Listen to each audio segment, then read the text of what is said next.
Hi, welcome back to the Genetic Genius Podcast. I'm your host, Dr. Lulu, and on this week's episode, William Branum discusses his own journey transitioning out of the military and how this led him to discover CBD and mindset techniques for dealing with anxiety, stress, insomnia, depression, and many other health issues.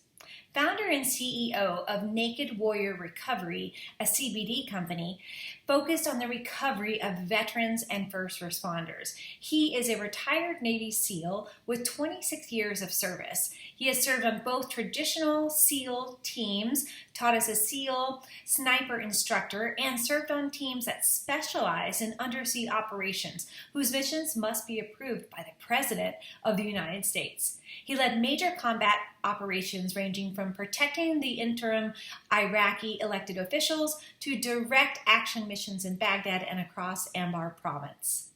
After retiring from the military in 2018, he realized that he was suffering from physical and psychological symptoms that negatively impacted his well-being and its quality of life. He was having migraines, severe anxiety, chronic pains, difficulty focusing, difficulty sleeping and falling asleep, and depression. And these are just a few of some of the things he was struggling with on a daily basis. Like so many others, he used alcohol and prescription drugs to mask the symptoms he had. Then he discovered CBD and it changed his life. It had such an impact on him, he started Naked Warrior Recovery to bring the highest quality products to the market and to teach the Get Naked mindset.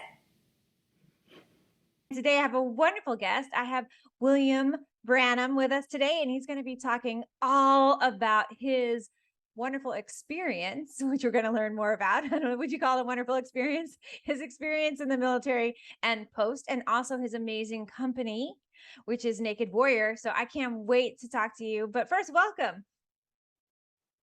Thank you for having me.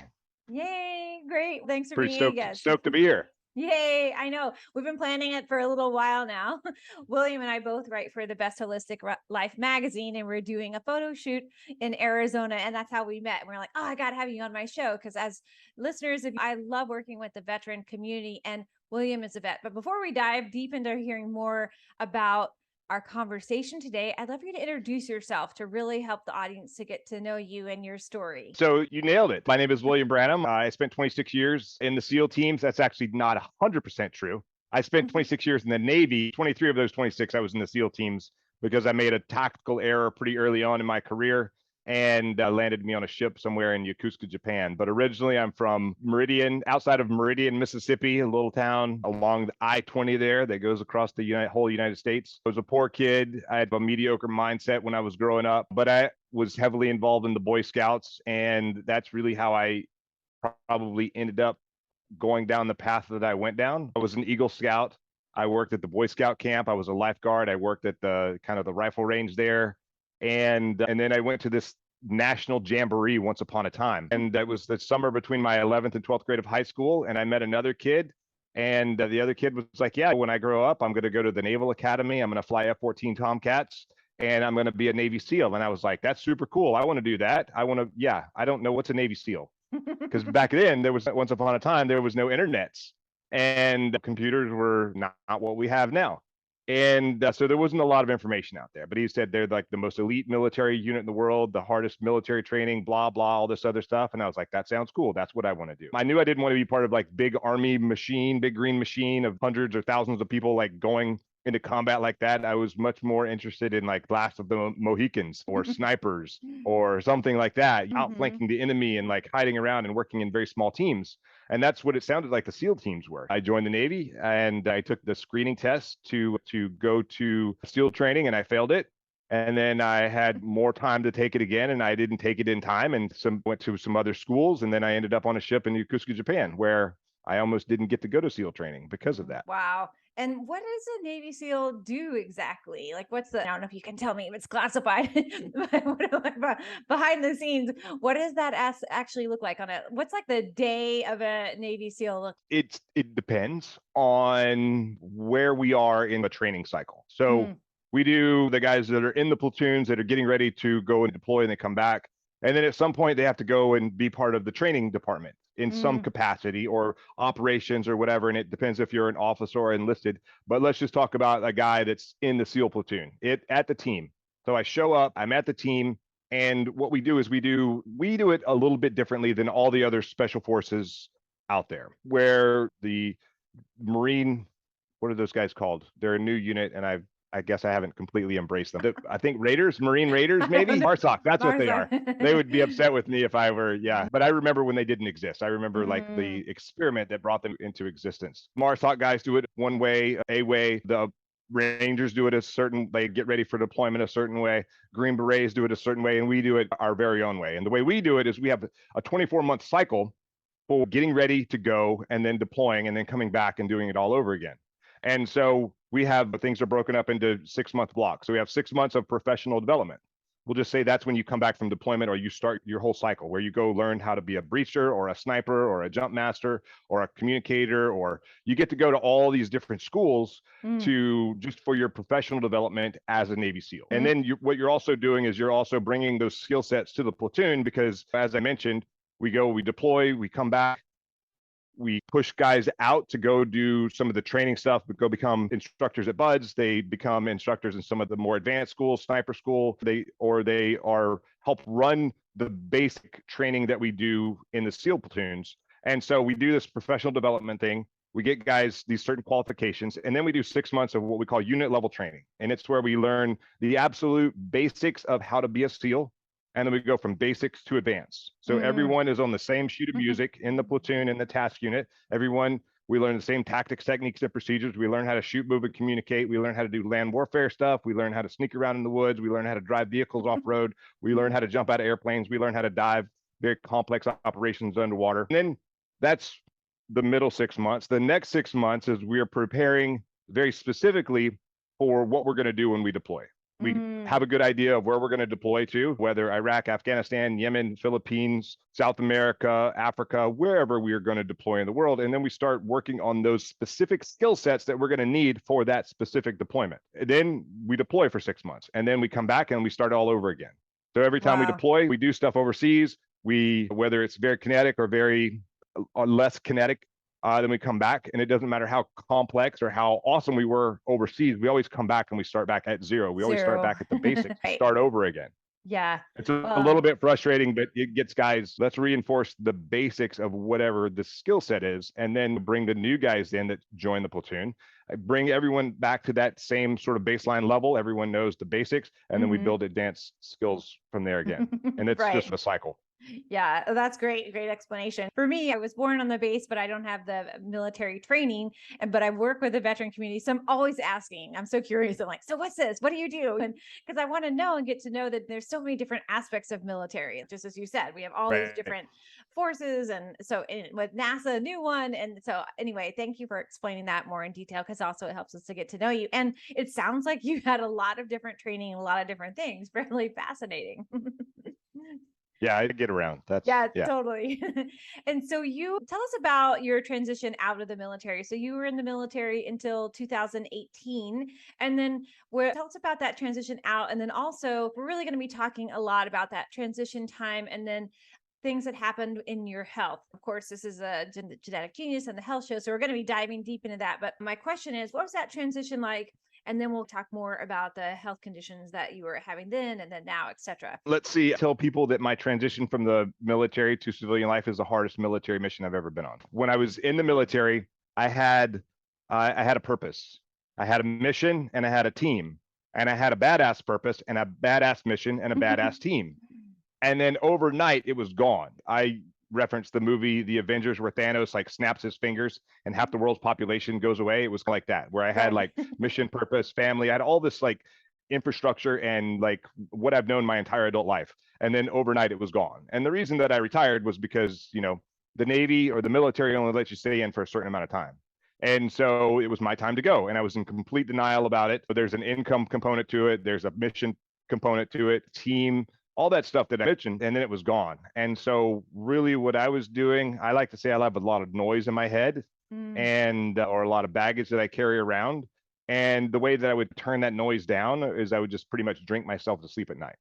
And so that's not really good for optimal performance or performance really at all. Alcohol it's super damaging, Right. the things that it does to the brain and to the whole rest of the body.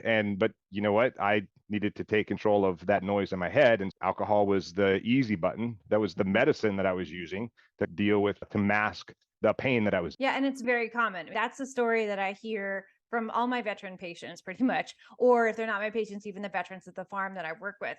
That's like very common, that same scenario, which I think is probably what drove you to what you're doing now. But when you talked about that switch, which that life transition phase, so when you were in the military, did you have any of these same kind of health conditions that we're going to talk about, anxiety, depression, insomnia? Did you have any of those things going on, or Oh is yeah. just, yeah, you already had those, Yeah, you're numbing those?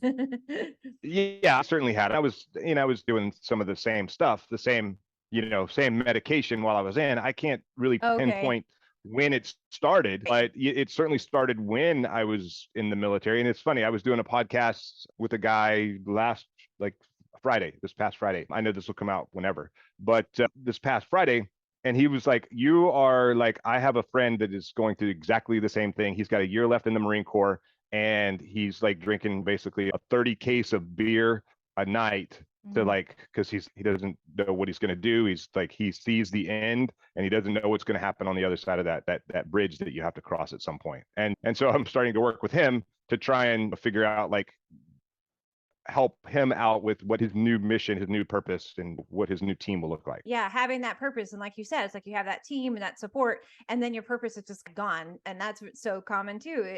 Developing that new, whether that's family life or community life, or for you, the naked warrior piece, having a new purpose, but creating it sometimes can be very challenging, especially if you haven't been in the world with that particular realm of time. Right. So if you're in the service for 23 plus years, then it's like, okay, you're in life, but you're in a different type of life. 100%. Yeah. When you were in the military and then you transitioned out and you were having tell us about the experiences that you were feeling when you came out, and how did they hit you? Was it like, oh my gosh, like when did you start to really realize that you were having things that you needed more help with than alcohol, and what kind of thing did you start to learn about to help with those conditions? I think, gosh, I don't know. You didn't have like an aha moment, so to speak, where There you're was like, no like aha yeah, moment. I just yeah, I just started drinking, and some of it was for pleasure, and some was just the rest was to like turn down the noise. numbing, And the problem with right? drinking for me was, oh, I'm just gonna have one. Oh, just one more. Oh, just one more. And then it's like it compounds, and then I'm three sheets to the wind, and oh, I have to get up in the morning. Maybe I should try and close my eyes now. But it was like it was very difficult to turn that noise off. That I always, maybe like that fight or flight. I'm always just a little bit anxious, and so that was part of that noise that I was hearing. And so that was a lot of it.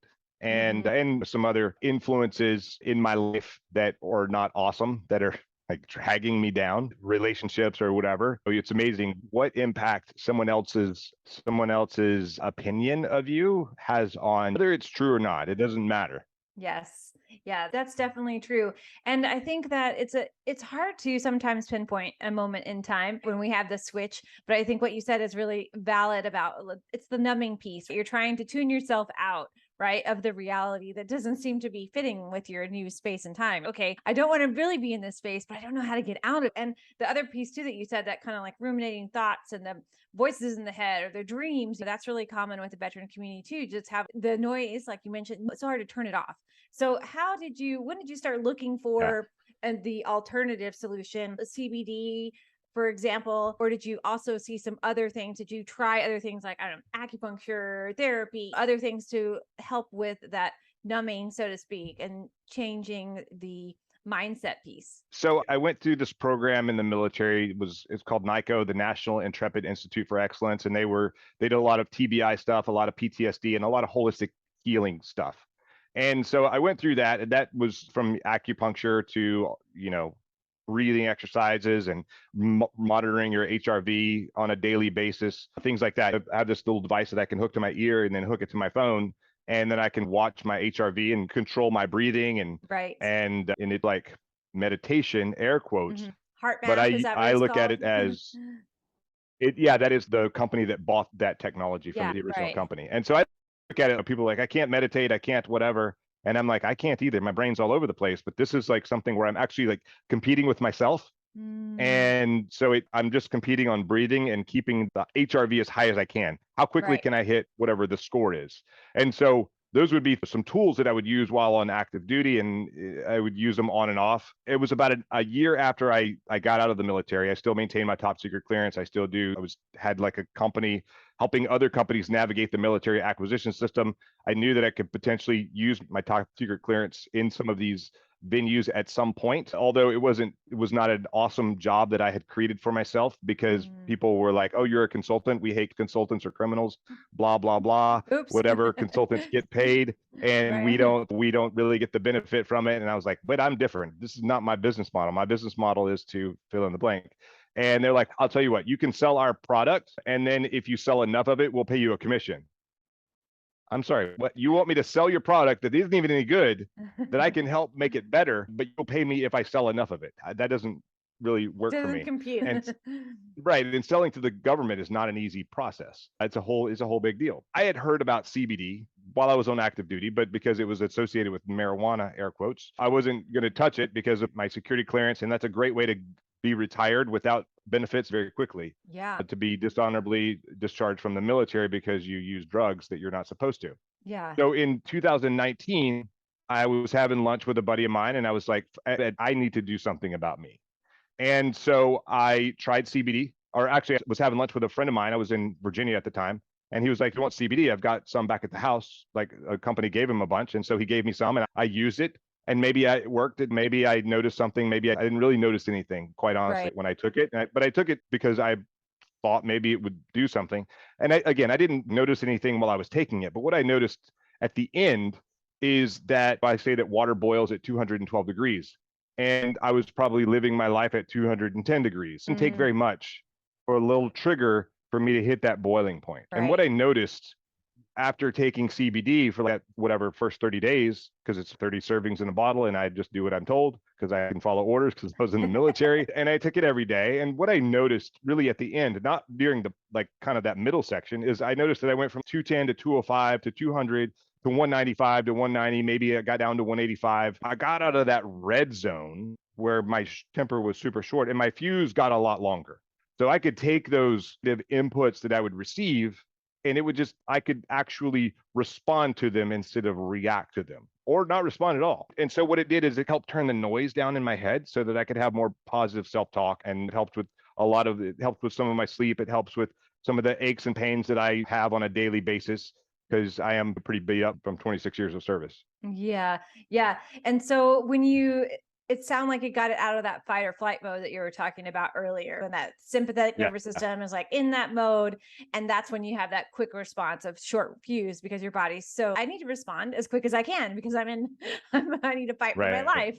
I'm being attacked. Hold on. So yeah, so it took you out of that.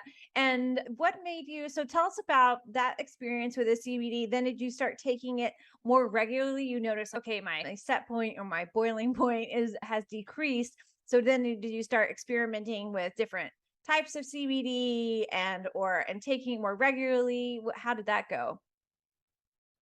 So that's a great question. So CBD is expensive. That first bottle was free. And so it was awesome. And then my income wasn't very good at the time, or it was almost nil at the time. I was working on some different things, but it was like very less than half of what I was making on active duty. It was a sacrifice to buy the second. So I took CBD. I had life-changing benefits from it. And then I stopped taking it because I couldn't afford to buy anymore. And then I started getting closer to that boiling point again. And so from there, I was like, okay, let me just try a different brand. And so I tried a different brand that was a reasonable dollar amount, and I had similar results. And so I'm like, I want to be part, like, this is having a positive impact on my life. I want to be part of this movement, this modality, this whatever. And so I met someone in the CBD industry at a business conference, and I'm like, hey, I want to be in the CBD industry. And she said, do you want to do A to B to B or B to C? And I was like, I don't know what that means, man. I want to do CBD. Right. And so she said, why don't you just start your own CBD company? And I said, I don't know how to do that. And she said, you are a Navy SEAL. You can figure it out. And I asked her for my man card back, if she would please give that back to me. And I just put it back in my Put it in back your pocket pocket. You're like, and okay, never got gave that. it up again. Yeah, Yeah. we like that. We're going to secure that right where it belongs. And she educated me on the industry. I found out that it's super corrupt, and a lot of not CBD products out there, a lot of dirty products out there, a lot of get rich quick places out there. Now the industry is like super saturated, and is it a good product or not? Maybe. I think the standards have improved over time. When I started Naked Warrior Recovery, our initial mission was to have the highest quality CBD in the market. And the way that what we did is we went and partnered, we found the highest quality suppliers out there, and we partnered with them.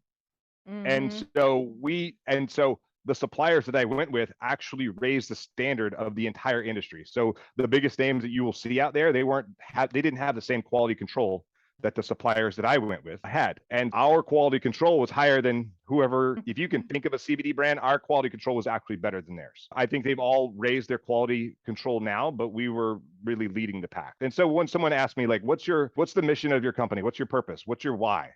And that took me, I was like, I want to make money. I want to sell products. I want to impact lives. Like, why? Like what's bigger than you? Yeah, the bigger one. And I hate when people ask me that question. I'm like, You're I have to I don't look know. inside and I don't know. And it's funny, I coach entrepreneurs now, and they'll have very successful companies.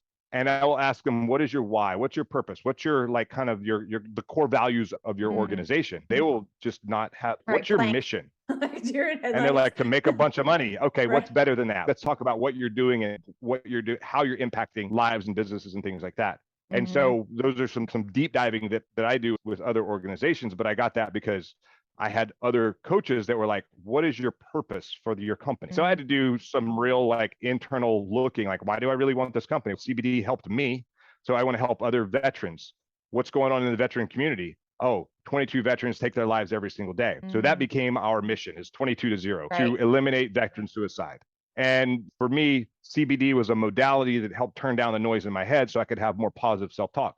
So we're reaching out to veterans, first responders, people like that, to help reduce. I don't even know the suicide rate in first responders, but I know it's high. It's probably much higher than veterans because they're on the streets, they're in the weeds of it. And it's not even just police officers, it's firemen. They see the worst of humanity and no one gives them credit. Teachers, like the things that they have to do. They are docs, nurses, things like the things that they see and have to deal with on a daily basis. What I did pales in comparison to what they are still doing every single day, and they don't get the credit for it, and they oftentimes suffer in silence. So that's our mission. It's 22-0, but it's really helping the people of service. We're continuing to serve, and again, CBD is just a modality, and then there's all sorts of other stuff that is available, other treatment options that are available outside of CBD. CBD is just like one modality that helped turn down a noise that impacted my life, my quality of life. Yeah. And that's where the Naked Warrior Recovery, and is Naked Warrior Recovery just the supplements, or it sounded like it was like more of an all-encompassing thing that you're doing right now. Is that correct? So Naked Warrior Recovery is just like the supplement side of it. Just the supplements. And then I have the other side of it, which is speaking and coaching. What's the word I used? The dirty word I used earlier, consulting or something, advising. I don't know what word to use. Advise. No, consulting is fine. It's not a dirty word. Maybe for some people. It depends who you're talking to, I guess. True. Yeah. So you started Naked Warrior Recovery, and now you have that bigger vision of really helping, which I love, all of those like first responders and the people that really need it too, not just veterans in the veteran community, which that was like your beginning mission, but now it's really like manifesting into a much bigger like vessel as you're reaching out to those people that really, and I'm like, you brought the teachers in too, so needed. Yes. Right. Yeah, 100%. Yeah. And so when you were in the military, what are some of the practices that you discovered or learned that you are then bringing into your life that are now benefiting you in one, like the Naked Warrior Recovery, also in the aspect of teaching people, helping people, consulting with people, helping them in their life transitions? So through coaching, because I learned very quickly in the military, if we have a problem that we don't really know how to solve, we go and hire someone to help us solve the problem. Whether it's if we have an after action comes from overseas, Iraq or something, and says, hey, we're having to figure out how to scale the sides of buildings to set up different positions before we actually assault it. And it'd be really cool if we knew how to do that before, had the tools, had the skill set, had the equipment to do it. And so we got that after action, and we said, okay, we need to go hire someone to help us figure out how to climb buildings in the middle of the night wearing body armor and helmets and guns and all sorts of stuff. What equipment, what techniques do you have that we can apply to our tactics, techniques, and procedures? And so we would go hire people. When I would taught sniper school, we would go to different shooting schools to learn different skill sets to pass on to the students as more advanced sniper tactics and techniques. And so when we needed to get better, we always hired someone. And so when I got out of the military and I wanted to get better, I went and hired people to teach me how to do that, because that's how you get better. Exactly. You can't do it like nothing good happens in isolation. So you found that one out. I became brave enough. I became brave enough to ask for help. And once I asked for help, like people were like willing to help me. And so then I started paying them and all this other stuff. And from that, so I had this sort of get naked idea, this idea of taking my ego off, taking that armor that I'm wearing around all the time off, so that I can find the healing that I needed. Take that baggage. Some of the baggage that I carry around is baggage that I put in there. Some of it's from occupational hazards. Some of it's from toxic relationships. And so other people are putting crap in my bags that I'm carrying around. And so when I learned how to like take that off and become exposing myself and becoming vulnerable, that was the get naked idea. And so I took naked, and one of my coaches said, everyone here needs to have like a, like, first of all, he's like, why are you not coaching? Why are you not teaching people from the things that you've learned from I'm like, what do I have to show? No one wants to listen to me. We always say that, sort right? of the kind of what do self-defeating, like imposter syndrome, like all this other stuff. And I was like, I don't like, but one of my coaches said, everyone in our group, you need to have a signature presentation. This is your presentation that you can do. It can be a TED, you can do it in 10 minutes from a TED stage, or you can make it an hour and a half long. And so I had this sort of get naked thing going on. I'm like, let's just turn naked into an acronym. And what I did is, and I made naked the acronym, and naked stands for, the N is for never quit, the A is accept failure, the K is to kill mediocrity, the E is expose your fears, and D is do the work. And this is a presentation that I give from stage, and I'm very fortunate to have the opportunities to start doing that. It's the foundation of a lot of the coaching that I do. And it's just lessons that I learned from my time in the SEAL teams. Never quitting doesn't mean like the mission is over and like you just go home and like you drop everything. There's a process in place. But it also, I talk about ways to never quit, creating these small victories in your life. So if you have this like big audacious goal that you want to like accomplish, whether it's getting a degree or starting a business, having a relationship with whatever, you figure out like what it's going to take to get there. And then you chop that thing up into like really small bite-sized pieces that you attack every single day. And so a lot of one of the analogies that I use is Hell Week, which is 5.5 days of you're cold, wet, and miserable in SEAL training, but they feed you 4 times a day. So no matter what, no matter how much it sucks, no matter how awful it is, how much you don't want to carry that boat around in your head, or you don't want to sit in the freezing ocean anymore, all you got to do is just stay there until they take you to the next meal. Because no matter what, they're only going to keep you there a certain amount of time. You just have to make it to that next meal.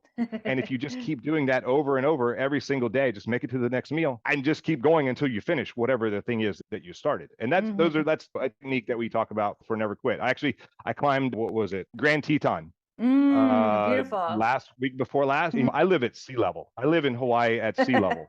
So that's a lot higher than you. It's a little bit. It's 13,300 feet.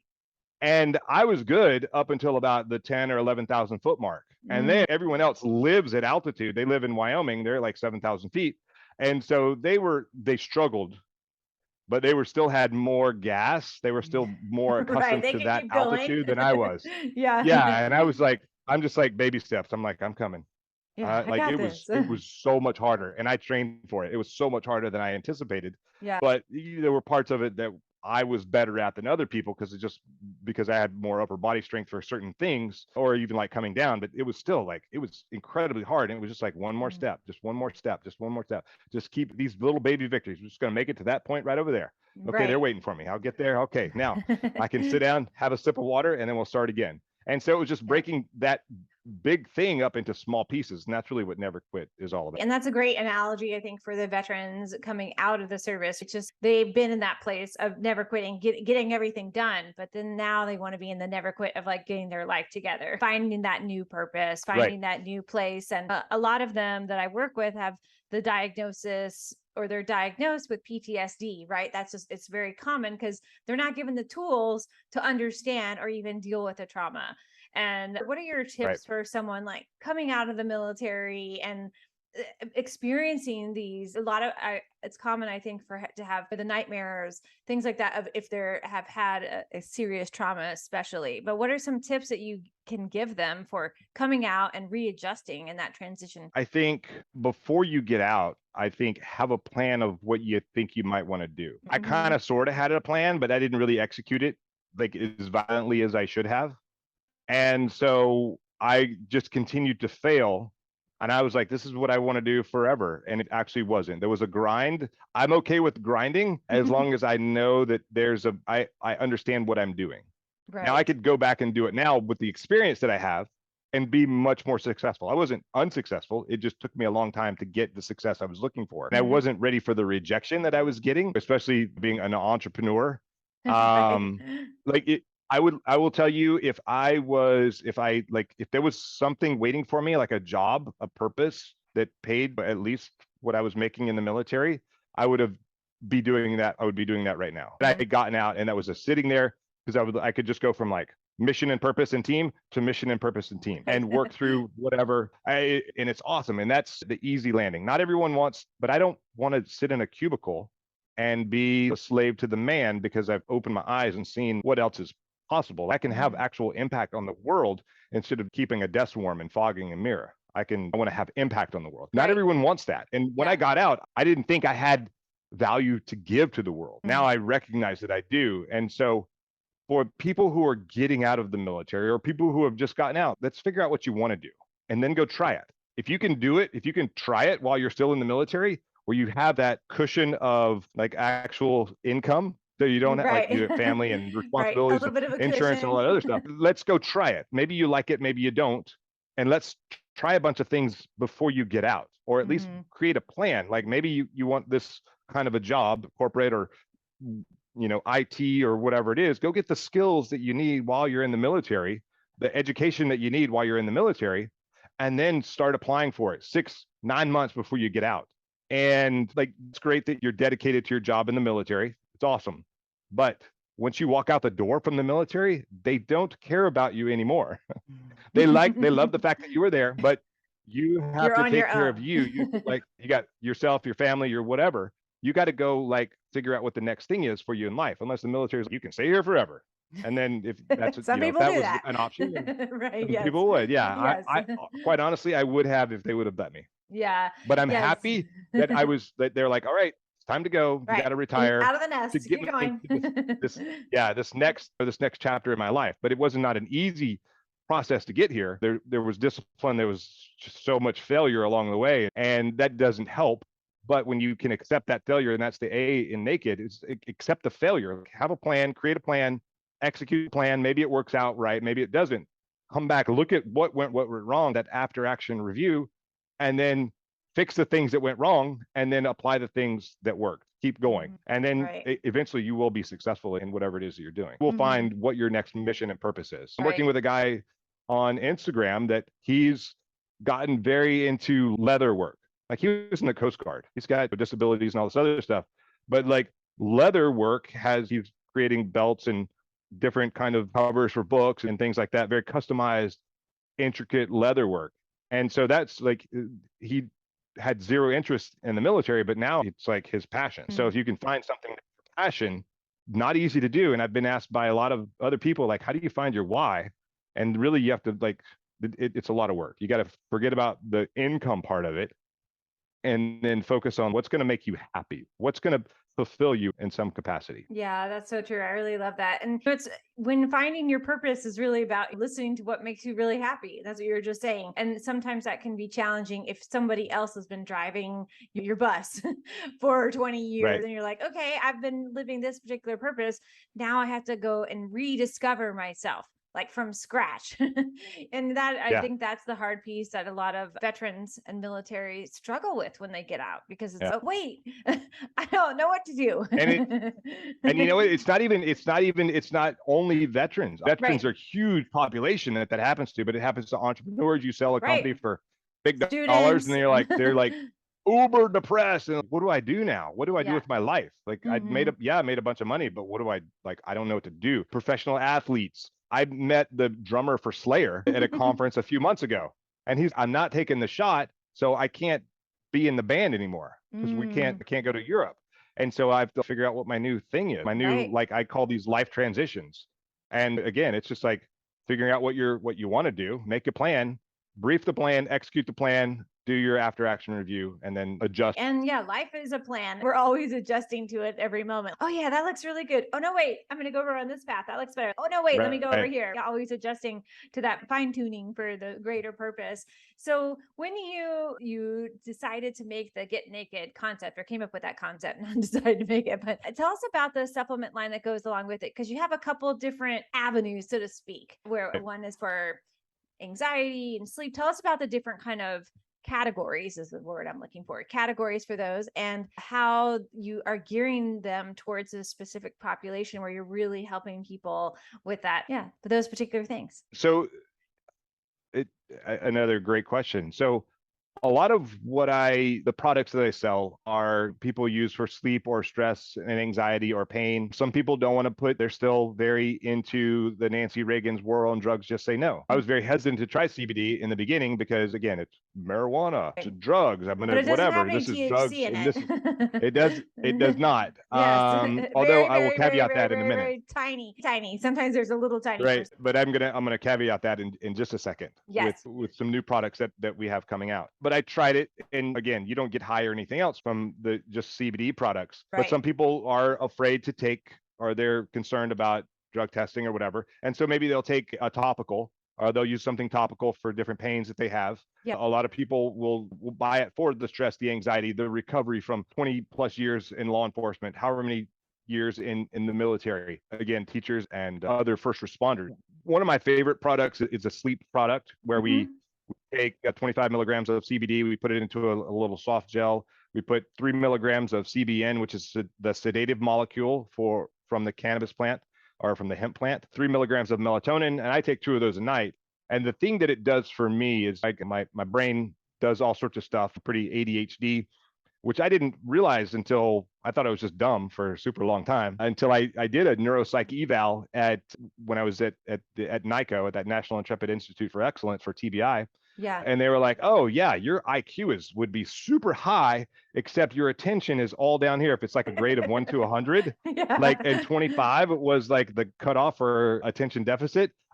Everywhere that it was attention related, I was at 25. I'm like in that gray area. You're at 25, you're not below 25. If you were below 25, then you would be, I'm like, that actually explains a lot. So my attention is that. So that was super helpful to figure that out. And I've already forgotten what I was going to say. Oh, I know. So my brain is just like, it's all over the place. And so I'll be working on something at night or watching something and I'll get tired.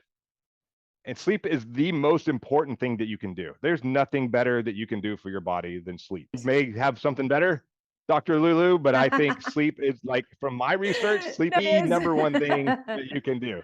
Water and sleep. Can I throw water in there? Yeah. Yes. Water. Yes. Water. We can't live without those 2 things, water and sleep. You can go a long time without food, but water, your body will die. And sleep, you can't go that long because your mind and body just can't take it. I ask a lot of people, like, what's the Guinness Book World Record for the longest time of not sleeping? Do you know that answer? No, it's probably not. I'm going to say 67 hours. It's actually a trick question. There is no world record for it. You're tricking me. Because it's actually sleep. This is how important sleep is. It is unethical for the Guinness Book of World Record to allow something like that, because of the damaging effects of not getting sleep will have to your brain. They can be unrepairable. Right. So it's actually like, it's safer to take an experimental balloon into outer space and then jump back to earth, skydive back to earth, is Right. actually safer than going a super long time without sleep. So Yeah. that's how important sleep is. Yes. It's so And restorative. so, Our body has to have it. yeah. And so we like sleepless epidemic that we have in the world is, I'm one of those people. I'll get tired and then I'll push through being tired, and then I'll like keep working on whatever, and then I'm like, oh, I missed my window.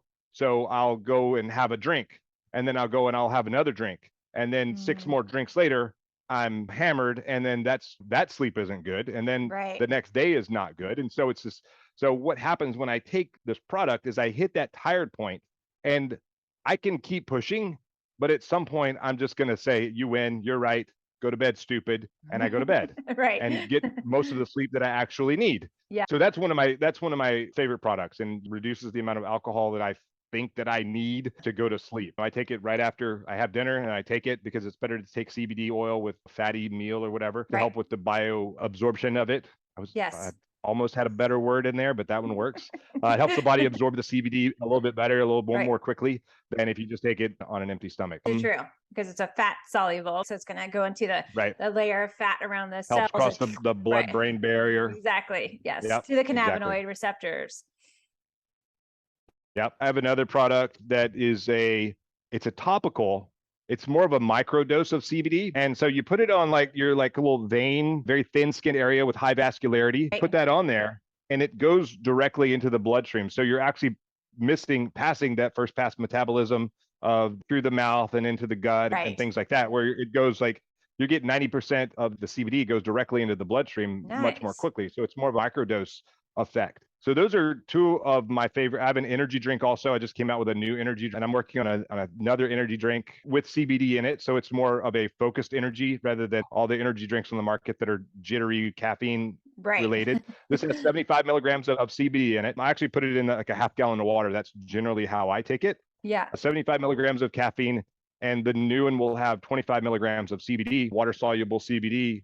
And so that's how I get my gallon of water a day, is I take two of those, one in the morning and one in the afternoon. And I've had people like come back to me and they're like, I didn't understand why I was like so anxious after I ran out of your product. And I realized like, oh, like even just a small dose of CBD, they were like, it's kind of like Joe Rogan. I heard Joe Rogan say once upon a time, I didn't know I had anxiety until I stopped taking CBD. He was Yes. like, why am I so like anxious?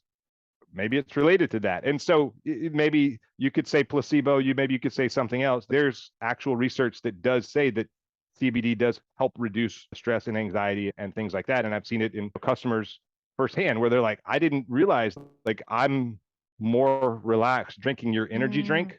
I had a lady tell me that she was able to get off of her Adderall taking the energy drink. And I'm not Right. making that medical claim at all, Right. but Yeah. that was You're just her "We're experience. out there. That's not a medical claim. You're tuning in. Dude, this is not medical advice. This is No. entertainment. Right. Yes. We're just But talking it up. going down that same road, I've had a lot of people come back to me and say, hey, most of my products are broad spectrums where we remove that molecule THC because of people who have drug testing issues and things like that, or they're just afraid of that THC molecule. So we remove it.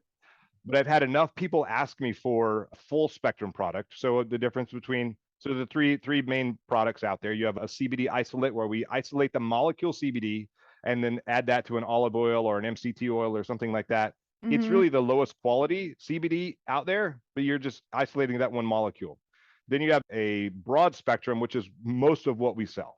Yeah. So you still maintain most of the minor cannabinoids and terpenes. So cannabinoids, CBD, THC, CBN, CBG, CBC, THCV. There's like over 120 different minor cannabinoids and terpenes. Terpenes are essential oils that are in the hemp plant that you extract when you extract the CBD oil. You extract this oil.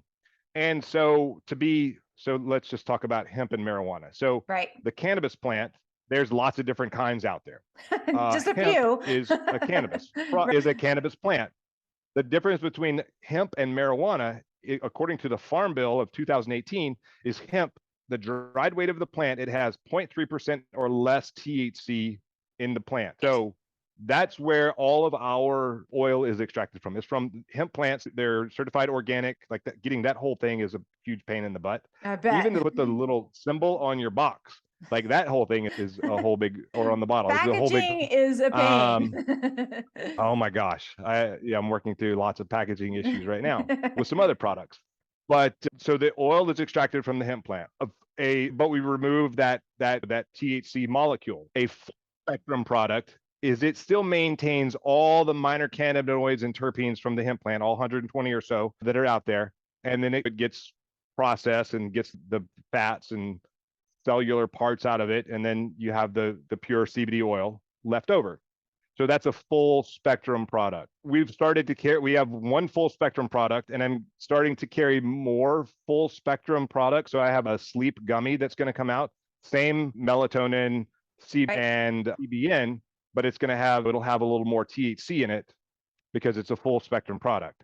Then I'm going to have just a CBD THC gummy that's coming out probably by the time this podcast comes out, it'll be live. It'll have 5 milligrams of THC, but it's hemp derived. So it still sits inside the 0.3% or less dried weight of the product. Mm-hmm. So we'll have that to offer as well if people want that sort of relief. And I'll tell you that you don't take it and feel anything right away. It takes about, 90 minutes or so for it to kick in, and then you're like, okay, I'm just mellow now. Yes, it does. Those are coming, but if you're not into it, so I've got full broad spectrum products you don't have to ingest anything. You can do topical stuff that put it in your system, or you can take the tinctures or pills or energy drink if that's your bag. And you know what? There's a lot of people who they're still not cool. They don't want to use CBD. So I've got some super greens that we also sell, no CBD in them. And I have an immune product coming out very soon that will have, and I think I showed you the label of that product when we were in Arizona. I don't remember, but maybe you did. I can't wait to see it again. Yes. Well, it sounds like you have some amazing things coming down the pipe, and also things you're already doing, which is great. And I love that you have the broad spectrum, and you explained it really well too, because a lot of people have questions about that piece, particularly don't understand, because there's a lot of mixed, you said there's a lot of mixed product. There's also a lot of mixed messages around it, because if people aren't educated, and also state by state has different laws around, not necessarily as much around CBD, but around other aspects of quote unquote marijuana, like you said. So I think people just get confused. And I think it's really good to have clarification for people around those particular products. And they're amazing in the way that, because when you're using CBD, it can really reach into a different part of your brain. So you're still getting in there and acting on those receptors, but then you're still able to function. You can still carry on it takes the edge off, so to speak, is the way I had to describe it to patients when it comes to pain, it helps to turn down the pain volume. Or if it comes to anxiety and depression, it really helps to turn it down, helps you to tune out so you can tune in 100%. More to your life, And so that's a very important point that you make there. So when you take it for stress, anxiety, things like that, it doesn't mean that you're not still going to be angry, or you aren't still going to those stressful things, those things that are causing you to be stressed are still there. It just turns down the volume of the stress so that you can really handle it a little bit better. You can respond instead of react. Yes, you still got to deal with whatever the thing is. But it helps turn the noise down a little bit, turn the volume down, turn the heat down, if you will. And that's the other piece of that you're talking about earlier, the mindset piece. Like, really, it's not just about taking something, which really helps us, but then we want to go deeper. We really want to get to the root of what's going on in the system. But sometimes we need to have something come in, whether that's a CBD or herbal medicine or nutrition or anything, where it comes in, it helps us to turn down the volume. So we're able to take a breath, relax, release, and be able to refocus and recenter, find that purpose. Like we've been talking about, I can't see my purpose because I'm so stressed. You want to have the stress and be able to be relieved so you can actually figure out what you want to do. William, I think we could talk for a really long time. Yes. I think we could talk for a really long time today, but I want to be cognizant of both of our time. So let's wrap up with a couple things today. One, tell us about, you're doing an amazing offer for the listeners on the Naked Warrior product. So tell us a little bit about that. I'm giving you guys a discount code. So if you type in Dr. Lulu, all one word, DRLU, you'll get 20% off all CBD products, everything from Naked Warrior Recovery. And I think the website for that is nw-recovery.com or nakedwarriorrecovery.com. I made it NW -recovery because I thought maybe people don't want to write naked into their search engine. Not really sure why, but it's just something that popped into my head. So, let me change it to NW And then if you do NW recovery, you're going to go to Northwestern Rehab something. So don't do that. NW-recovery or Naked Warrior Recovery will take you to our website. And again, that's Dr. Lulu to save 20%. And if you want to think about the kind of get naked mindset, I have that set up. So it's, you go to the website, 5SEAL Secrets, the number 5, sealsecrets.com, and you put your name and email in there, and I will send you it's a PDF of the 5 SEAL Secrets. And again, and that's get naked. It's never quit, accept failure, kill mediocrity, expose your fears, and do the work. If you're interested in me coming and speaking to your organization, you reply to that email and say, hey, we would like to have a conversation or coaching or anything else. Great. Love it. And tell us how people can follow you on social media. I'm on pretty much everything, but everything. Instagram, william.r.branum or Naked Warrior or at Naked Warrior Recovery. I'm on Facebook. I'm on LinkedIn. I'm on TikTok. So I'm out there. You can follow me, DM me, and we can have a conversation about whatever it is you want to talk about. Great. And we'll put all those links for everything you just mentioned into the show notes. So it'll be really easy for people to find you. And one last question as we're wrapping up today, William. If you had an unlimited budget right now, what would you do to make the biggest impact on the planet? That's a good one. Can I do one thing or multiple things? You can do whatever you want. It's your pocketbook. Okay. Unlimited budget. So I have a friend who has a nonprofit that pays off Gold Star family homes. I would keep that thing like loaded to the max. I would fund an organization called 220, which helps with that veteran suicide. They do a lot of brain work, visualization stuff. Really awesome organization. So much that people who have received treatment are now counselors and stuff like that. Like they're doing some really amazing work.